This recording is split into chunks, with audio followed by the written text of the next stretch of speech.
Hello? Hello? Can you hear me? Yes, I can hear myself. Oh, very nice. Yeah, I'm just planning a hike. Simply have to get myself ready to transcend. So the physical and the spiritual are clearly connected.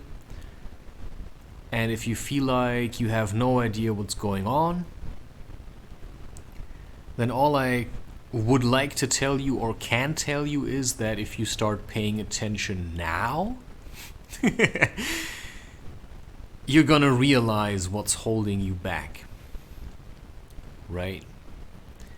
And so, what I would like to express in this recording is I thought he was a friend. Okay, that's the title. But what's the image? What does it speak about? Well, just a sec.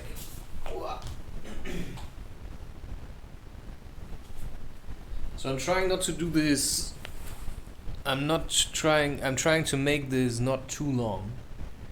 Okay, so what do you see in this image?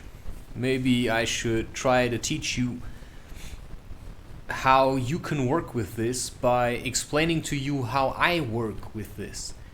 Well, you look at an image, and of course this is an expression of myself. So the question is, okay, this brings me to why have I recorded and shared all of these things?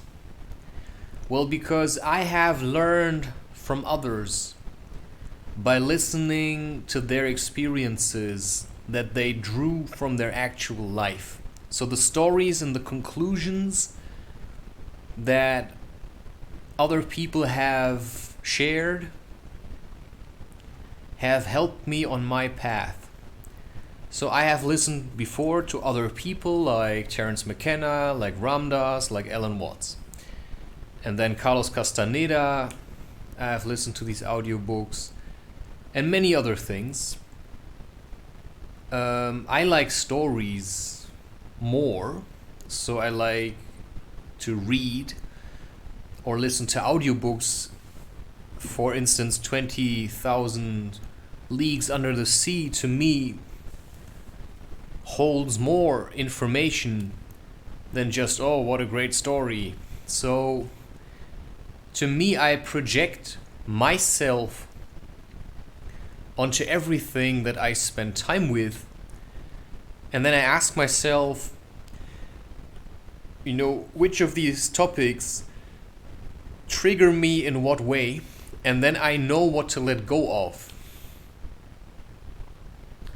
One way that I learned to see into the future of my own existence, but also to look back and let go of things I was holding on to, is by making art. So these images, I often draw sketches, but when I draw the sketch, I often think nothing of it.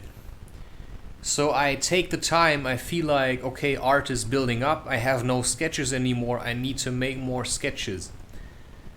Because for me, these things are predictions.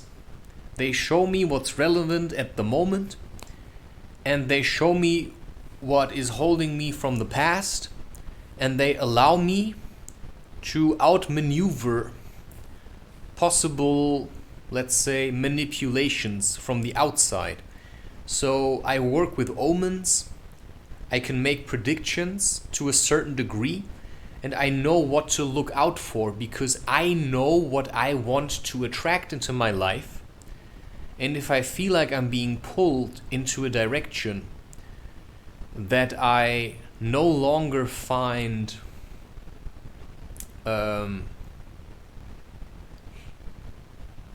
interesting for me as an individual at this moment, because I have realigned myself just as I have stopped smoking and moved on to breathing, right? I have also let go of people I thought were friends.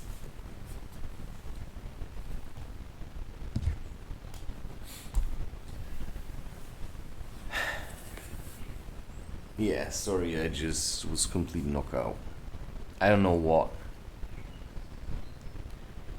I just had to sleep.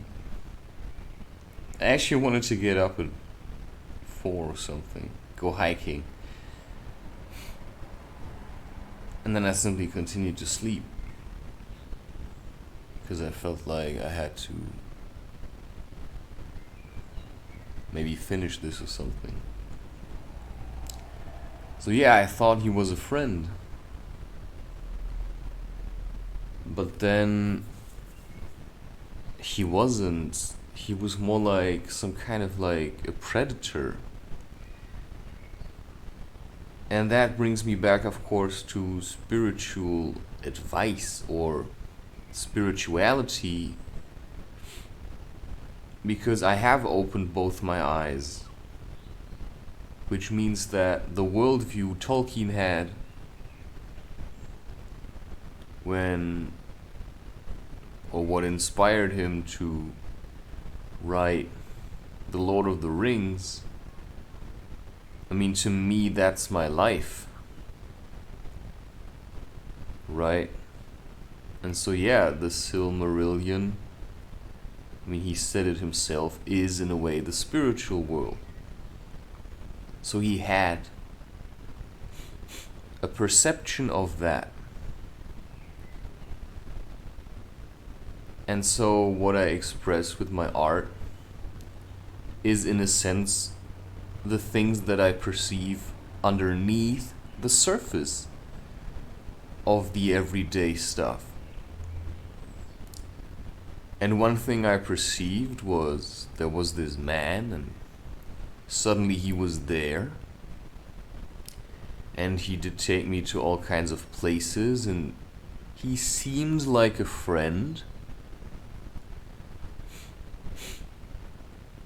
but he wasn't really.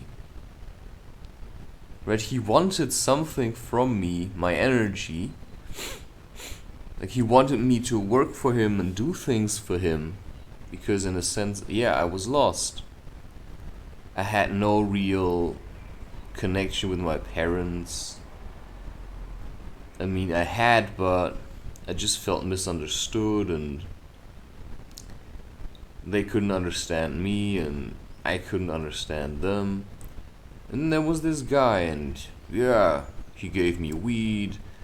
He took me to festivals, right, and then other things and ceremonies, and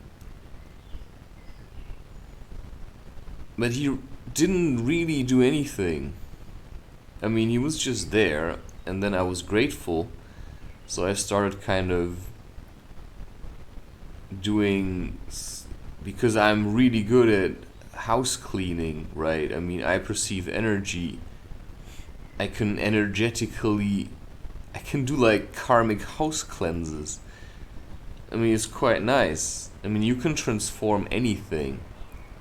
I mean, give me a haunted house, I'll turn it into a paradise, but you cannot do that all the time. I mean, you can, but you also have to look for yourself, in a sense. And I say, to a certain degree, you know, if you want a house cleanse, well, if I just clean your house, what are you gonna fill it with? Because it's not just gonna be, you know, a lot of stuff has to go, right? So, you know, if I'll do your house cleanse and you give me money, then you will never appreciate the work that I did. And so I, in a way, say I'll just drop it on the internet, and for anyone who's really struggling, he can just do it himself, right? Because that's what it's about. It's about doing your work. But he never did his work, right? He had this home, this place where he lived, and he had like everyone who lives off the energy of others. He had his little sob story about whatever. And then he just let me do these things, and then he gave me a bit of money, but it was never enough, right? Because ultimately he wanted my energy for his dealings. But where did he go when I did not see him? You see what I'm saying? We all have a shadow, right? But in some cases, the shadow is maybe like some kind of like a drug lord, or it's very hard to understand what is happening underneath the surface. So yeah, I thought you were a friend, but I realized there were others like me that you just drained and then threw away.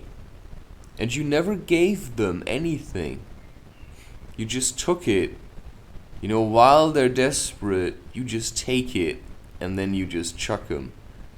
Because there was a time when I felt like I had a need and he just wasn't there for me. And it's not a sob story, it's just a realization. Because I have seen him once more and I thought, well, I still don't really know, because on the surface he looks like this, to me, like this average guy. But then underneath, just greedy as hell. So yeah, I don't want to funnel myself into your stuff. So I'll just do it myself, right? I keep people off my back because I rather do it myself. But he allowed it, right? He allowed it that people came to him and gave himself up into his cause because of his ideas of whatever, right? On a human level, I'd say he felt inadequate. He never really believed in himself. But on another level, I say he was power hungry, right? And he was really a slave to psychedelics. He never did anything just like that. And so after a while, I started to retreat from certain relationships I had for some time. I took everything I learned, and then I said, yeah, forget it. And I right now, for the last year, I can say I still drink coffee. I occasionally eat sugar, but mostly I work with spices, food, and tea. And then I do breath work, pranayama, in my own way, right? I'm DIY. And so I started doing what works for me and for the vision I've had, instead of running around acting like I'm helping others. Because I'm pretty sure Goody Two Shoes right, never really got anywhere. Because she was too busy with other people's business, acting phony holy. During times like this, what's community service? Clean your own yard. Right? You have to mow your own lawn. Right? So I do my art, and if you see something in that triggers you, then look at it, work with it, try to understand it, and then maybe see these people in your own life. Okay, there's more to that image, but we're running out of time. Yeah, clearly running out of time.